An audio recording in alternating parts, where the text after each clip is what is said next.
All right, so now we're ready to start cutting the piece of metal out. So first off, I've got a strip of aluminum, and it is already the correct height for all of your letters. So we're just cutting it to the width. So first thing I want to do is make sure the person before me did not set me up for failure, which would be me, and make sure that the end is nice and straight. So you can see the edge here. If I line that up again flat with that, it should line up pretty nice and straight. If it's obviously very much not straight on the end there, I can flip it around and try the other side, or just slide the rule over just a tiny bit and redraw a straight line there to cut. This end is straight, so I'm going to skip past that step. Line up here, put a mark, line my ruler up again, just using it as a straight edge, making sure it's flat along here all the way across.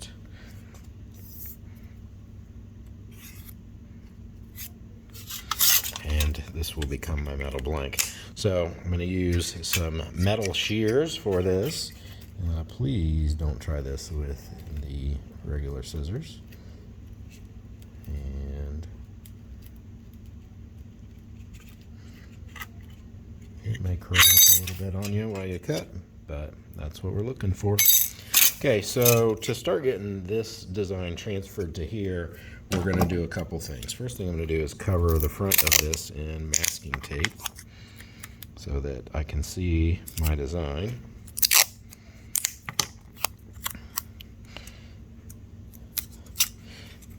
Then, I don't really need the extra stuff on there, but I can also fold a little bit over if it's just a little bit. Next thing I'm going to do is get this taped onto here.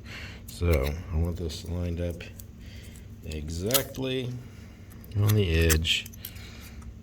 I'm going to put this piece of tape just over part of it. Line this up, make sure it's even with the edge there, even up and down, and tape it like that. So I've created like a little book. So the reason to do this is because we're going to use carbon copy paper to transfer our design over. So the carbon copy paper, you can see that's one I've traced before, and other stuff that's been traced before. I'm going to put the blackest side down, slide it in this little book here,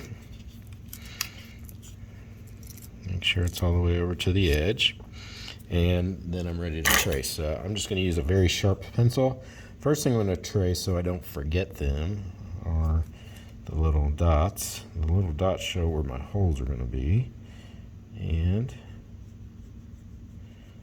trace this. Now my tracing may not be perfect, and so before I really commit to this, I'm going to come back and fix it up on the piece of metal just to make sure that all my lines are straight and it looks the way that I want it to look.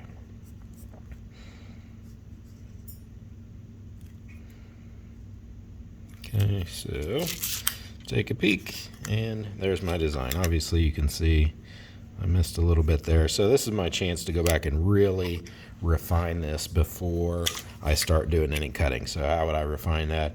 Make sure all my lines are straight, make sure that everything looks good. So if you need to go back over that with a ruler and straighten lines up and finish that design, now's the time to do it. Okay, so now we're ready to start. In order to get the saw into here, I'm going to need to drill a hole. I also need to drill a hole where each of these rivets are going to go. If I just put the saw or the drill bit on here, it tends to want to wander around. So in order to keep it from wandering around, I've got a wood plank, and I have this scratch awl. I'm going to line it exactly up where I want it, and I'm just going to give it the tiniest little tap with the hammer. So that's it. So when I flip this over and look at the back of it, And you can see I did not go all the way through.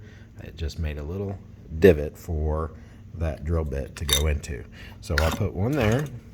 And when I think about the size of the drill bit, I couldn't put one right here. I'd probably end up changing the shape of that. So I'm going to put it right in the center there.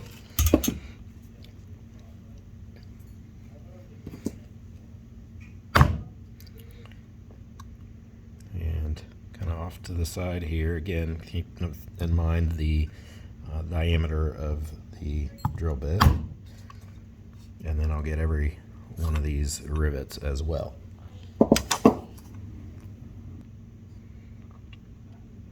Okay, so I'm ready to drill now. Again, that little divot keeps the drill bit from going anywhere. Hold on the piece, make sure it's turning the right direction. Drilling into the wood, and you'll know when it's gone all the way through. And I'll repeat that for all those other holes. Okay, so now we're ready for the jeweler's saw. I've got the blade tightened into the back part of the frame here, making sure that when I rub my finger down the blade, or when I run my finger up the blade, it feels like it's grabbing. When I run my finger down the blade, I should still feel the teeth, but they won't kind of grab quite as much. So to get this middle piece cut out, got the saw blade in the back. I'm going to run this through my piece so that it's facing towards the front, and then I can go ahead and reassemble the saw. So get the front blade in.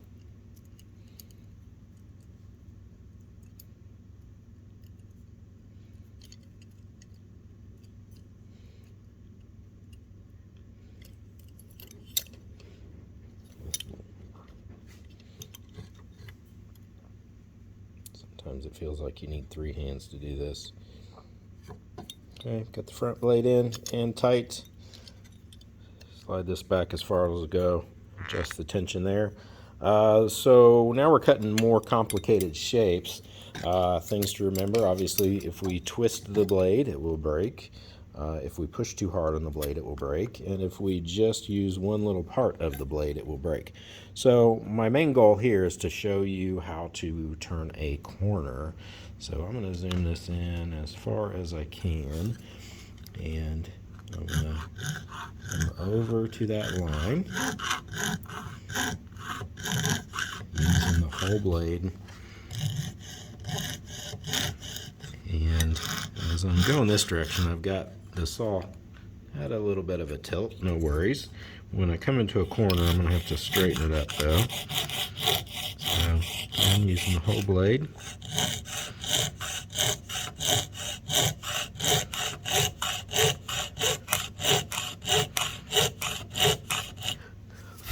Blow those little dusty pieces away.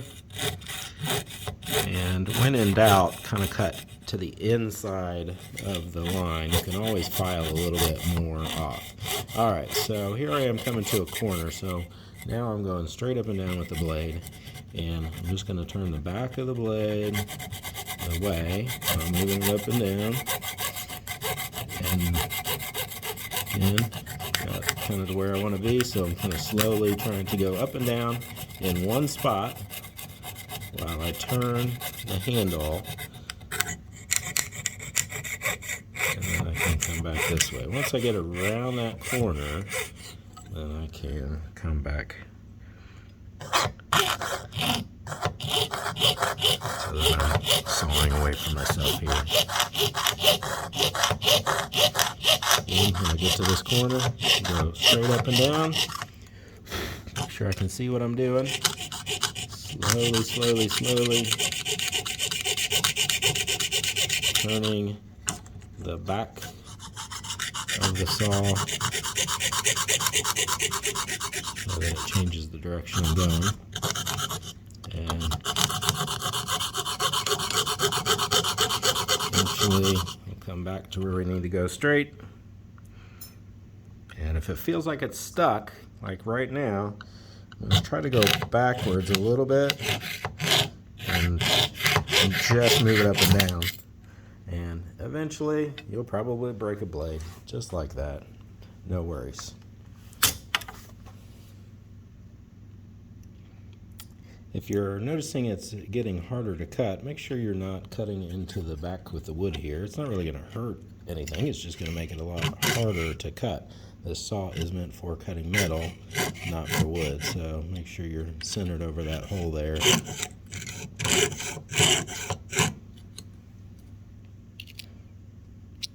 Okay, so now we're ready to clean this up. So you may notice, some things that didn't come out exactly straight. For example, the bottom here. If I line my ruler up on that, you would see that these are both a little angled. So I could take a minute to lay back out on there kind of with marker what I want it to look like. And as long as I stuck to the inside of the line as I was cutting, I should be able to come back and clean this up and pretty it up the way that I want it to be. So we'll use needle files for that. So imagine I've got a section that's curved. The rounded needle file here is a good choice. If I've got a flat section that needs kind of straightened out, the flat needle file along there. And for these little points in here, to get them a little round, using the needle file there. So we'll go through, and again, I recommend kind of redrawing, freehanding, what you want it to look like on there. Again, maybe you got some lines that need straightened up, adjusting things a little bit. Keep in mind, we don't want to have the gap between here and here any less than really about 1/8 of an inch. So this, I could take just a little bit more between those two, but that would still be nice and sturdy. Go team.